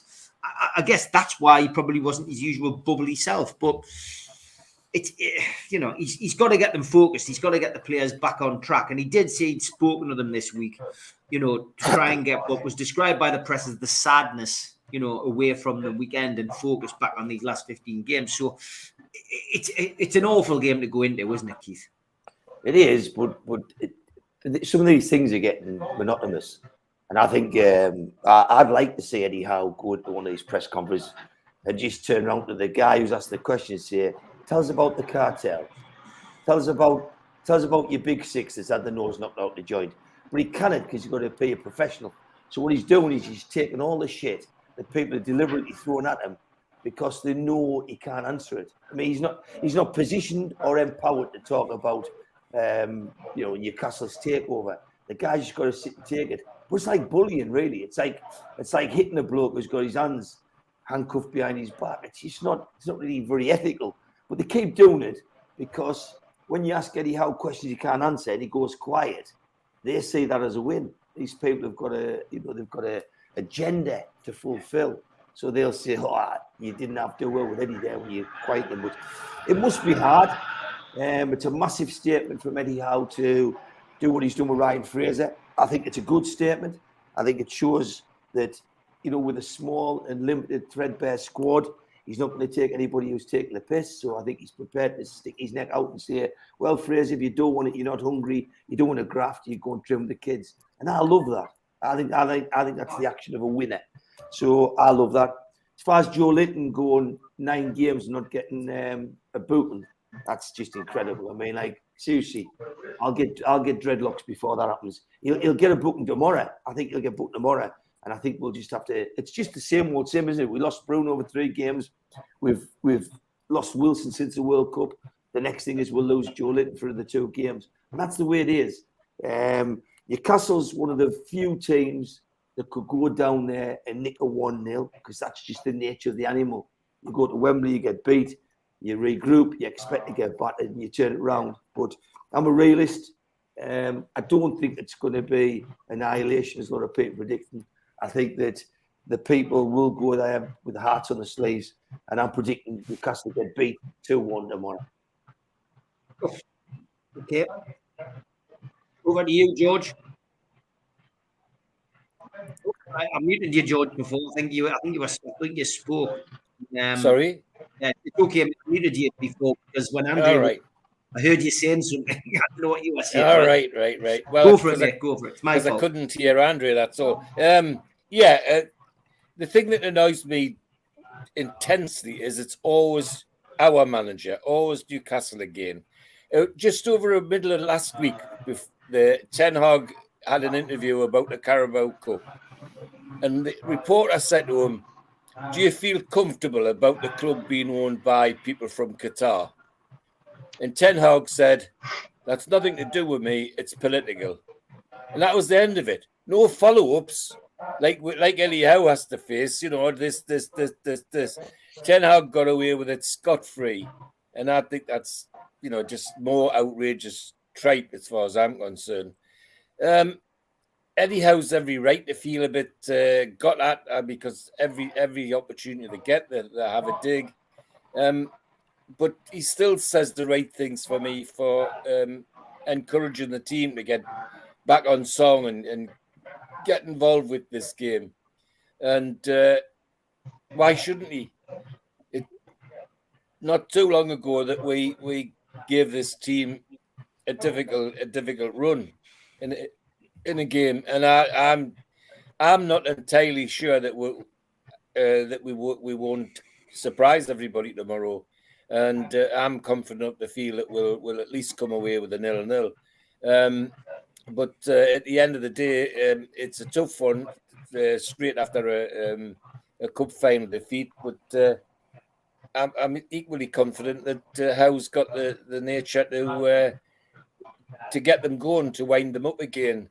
Delighted that he's gone public with Fraser's situation, because otherwise that festers in the background and he'd get questions about that and questions about that. Well, he's killed that with this today. That's great, and all that's still very positive. So I'm not, I'm not desperately worried that we're going to get a shellacking like some people are. I'm still confident enough that we might actually get a point out of it. Just you lads on the top row. Keith, I'll come to you first. Time to mix it up a bit with the selection. Do you think? No. Eddie got asked about Isak. But for me, about Gordon, would you start both of them tomorrow? Without a doubt, I'd absolutely start Gordon and Isak tomorrow. I'm sorry, I'm just a fan with an opinion. I think Wilson's had too many chances. I think it might do him good to take him out the firing line and get him hungry again. And he seems to have had an illness that's been a long time recovering. But like a lot of fans say, he's not been right since the World Cup. I hope he shuts me up tomorrow and scores 2 goals and we win 2-0. But the reality is, we look more dangerous with Isak on. I'd throw a front 3 tomorrow.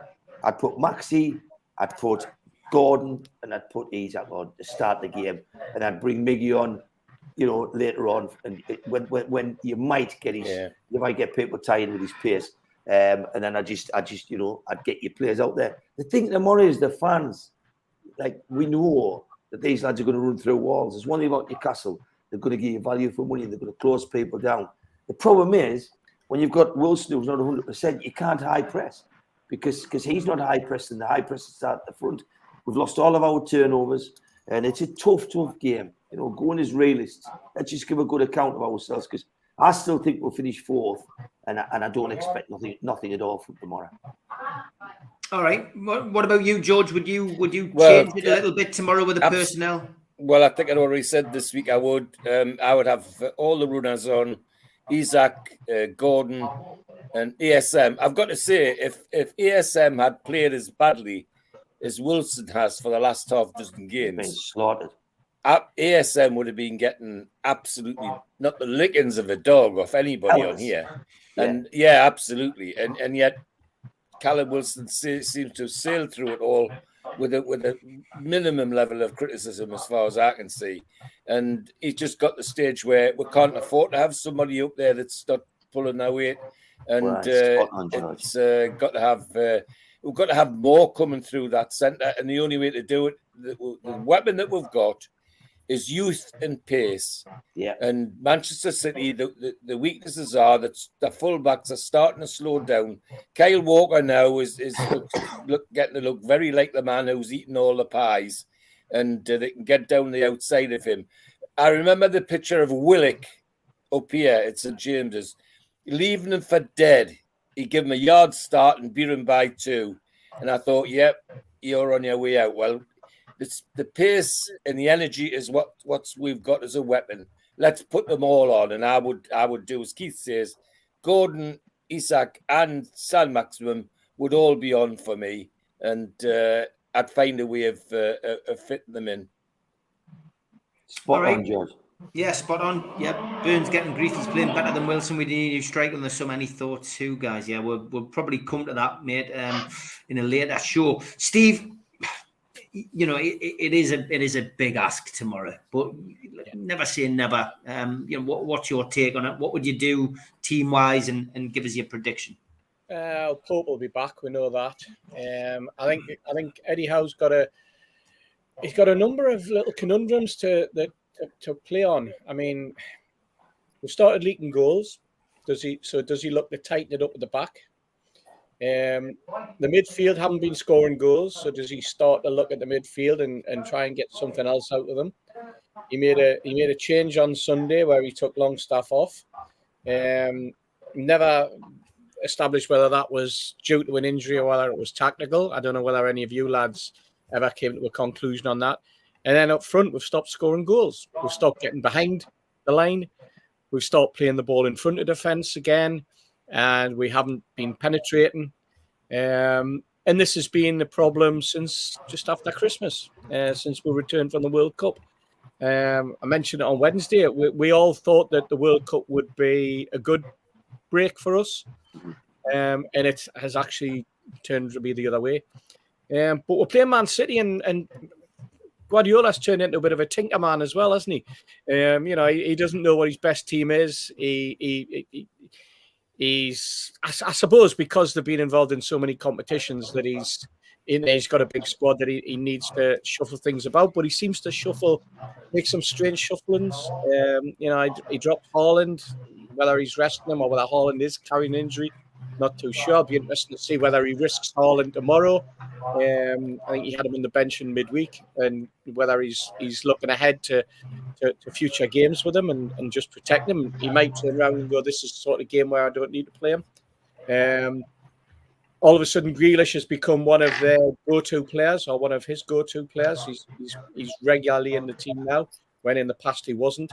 But getting back to Newcastle, the lads are saying, "Oh, we'll bring, you know, we'll play ASM." Which ASM are we going to play? Are we going to play the ASM that is running, that is dynamic, that does things on the hoof, or we're talking about the ASM that seems to be slightly hamstrung, that no longer wants to get past players, and when he doesn't release the ball early enough? Is that because the centre forward who he's looking to play the ball to isn't there, or is it because he just hasn't noticed? There's an issue obviously with Almiron, because as we've said again midweek, you go down that lane. He was cutting in an awful lot earlier. Now he's cutting in when he gets to the sort of level with the 18-yard box, and he starts his cutting, and by then it's too late because the channel's gone, the channel's died, and then it's then spinning round on an axis and coming back and looking for Trippier again. And also with going back to SM, with SM playing, you get Dan Burn a little bit more exposed. And so there's an awful lot there that needs to be sorted, and it's all stuff that can be done by Eddie on the training pitch, and I'm sure that it's something he's working on. One of the things I was disappointed with a number of things on Sunday, but one of the things I was disappointed with was Eddie's substitutions, and I mentioned it. You know, he seemed to make substitutions because he'd given up. He brought players on, and it was almost like a sympathy vote. You know, I'll get yourself on, lads. And say you played at Wembley. You know, Willett obviously wasn't fit when he came on. You could see from the minute he started running that he was 80%.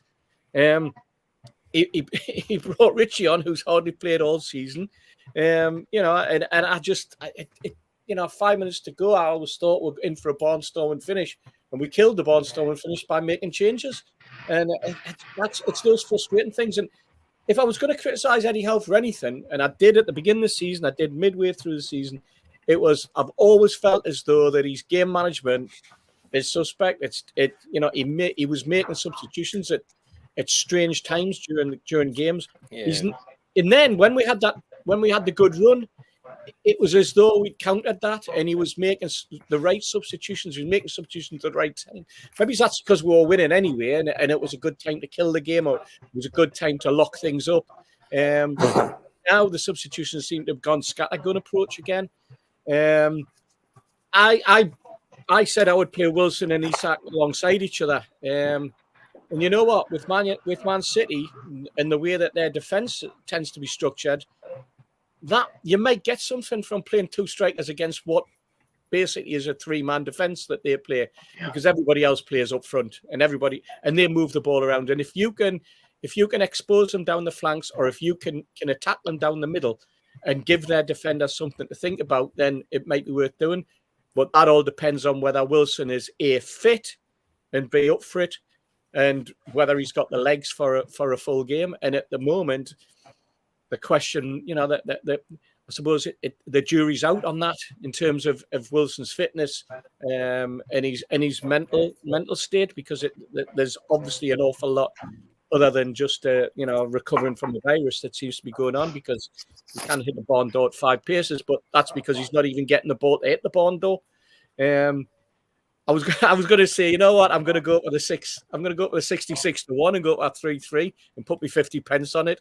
And I thought, you know what, Steve? Yeah, you got mental. So I think Man City will do us. I think it'll be 2, possibly 3-0, unless Eddie can pull something out of the coaching manual that we haven't seen before, that gives Guardiola something to think about. And City are having an off day and are looking ahead to further games further down the line, and don't consider Newcastle United a threat, and feel as though that his squad's good enough. But there's hope, isn't there? There's hope. We've always got hope until 12:30 anyway. Mitch, over to you, mate. For me, I just want to see a reaction to the game at the weekend. I just want to see a positive reaction. What form's been poor. We know it has, and we didn't perform the way we know we could have done at the weekend. And what I don't want to see is the season now just peter out, because I think that's a danger. I think Howe's well aware of that danger as well, and I think that might offer some of his mood in the press conference, perhaps. I think there are certain little internal things that are being dealt with at the moment. Probably leave that to Stu to talk about on a show later in the week. But either way, I just want to see a positive reaction. Take form out of it. We are one of the few teams who can go there and bloody their nose. They do have vulnerabilities. They showed those vulnerabilities against Southampton in the quarter-final of the Carabao Cup. That's why we ended up playing Southampton in the semi-final of the Carabao Cup. And they can be got at on the right day when they're not in the mood and somebody else is. And it's about time we showed that we were in the mood, for me. But take everything aside, I view tomorrow personally as a free hit. But what I want to see is a reaction from those players. Whichever 11 he sends out and those on the bench, I want to see a reaction that says we are really pissed off at the way we played at the weekend. We are really pissed off at our current form, and we want to have a go at this lot because they're there to be got at.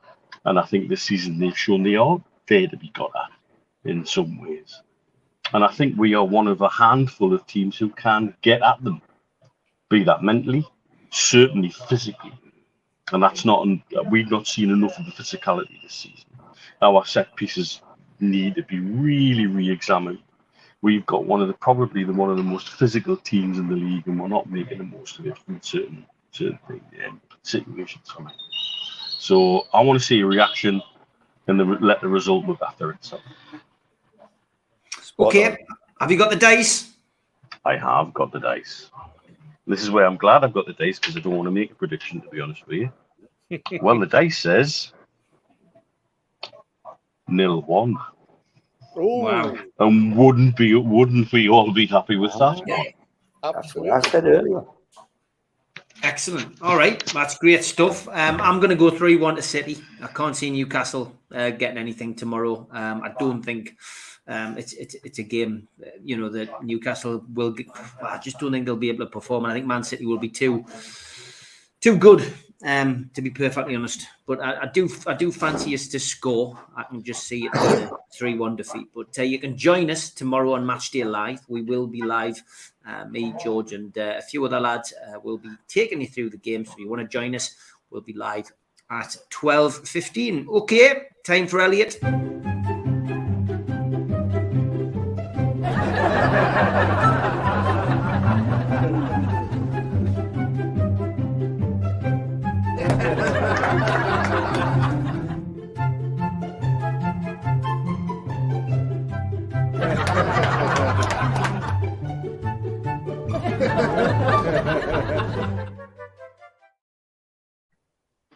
I'm reading a book on the history of glue. I can't put it down.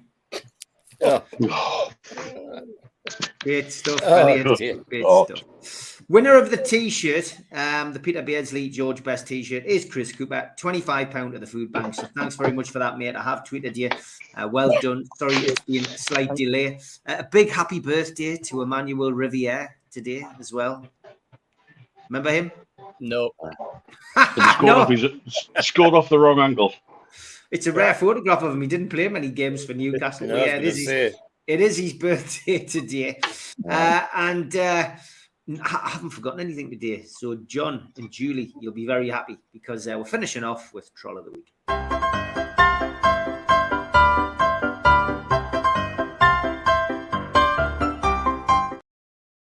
Not balls this week or anything like that.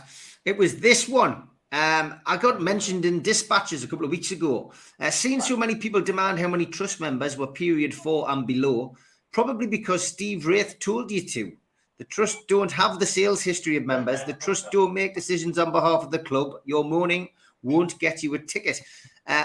David Sewell did reply to this. He said, well, it was a question I asked, and it certainly had nothing to do with Steve Wraith. It would help people understand how a fair, balanced view was taken when saying the system was fair, especially pots 4-7. So, yeah, I take that as a little bit of trolling, to be honest, because once again, I'm just accused of something which I had absolutely nothing to do with. So I thought I would pick that out as a troll of the week because it was something a little bit different, folks, and better than being called a bald Tory.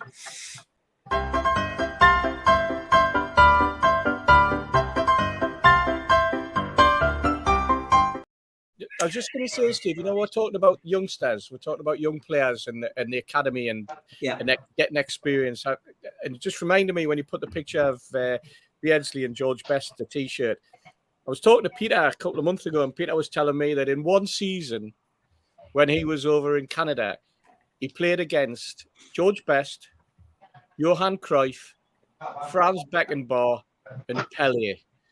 That is how you get experience as a young you do, isn't it?